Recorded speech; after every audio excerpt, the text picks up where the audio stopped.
সৌম্য ভাইয়া আজকে খেললে খেলা ভালো করে নাইলে অপশন খেলে যাও ভাইয়া, তোমার কি হইব না?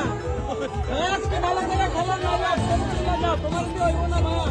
আগামী 8 জুন শ্রীলঙ্কার বিপক্ষে টি-20 বিশ্বকাপের প্রথম ম্যাচে মুখোমুখি হচ্ছে বাংলাদেশ।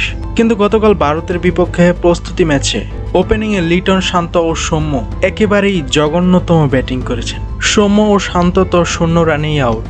অবশ্য তারা পুরো ক্যারিয়ার জুড়েই ডাক মারতে মারতেই এই পর্যন্ত এসেছে।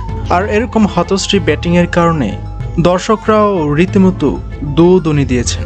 সৌম্য সরকার যখন 0 রান করে সাজঘরে ফিরেন, আর কত ডাক মারবা সৌম্য ভাই, আর কত ডাক মারবেন সৌম্য ভাই, নাম তো শূন্য সরকার হয়ে গেল কা ভাই।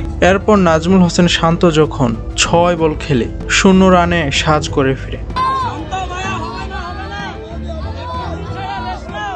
এছাড়া আমাদের দলের দৃষ্টিনন্দন ব্যাটিং এর মোনালিসা লিটন দাস 8 বল খেলে যখন মাত্র 6 রান করে বোল্ড আউট হন।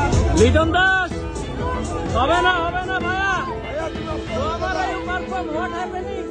কিন্তু আমাদের জন্য দুর্ভাগ্য যে সৌম্য ও লিটন প্রায় 11-12 বছর ধরে আন্তর্জাতিক ক্রিকেট খেললেও এখনো পর্যন্ত তেমন কোনো উল্লেখযোগ্য পারফর্ম করতে পারেননি।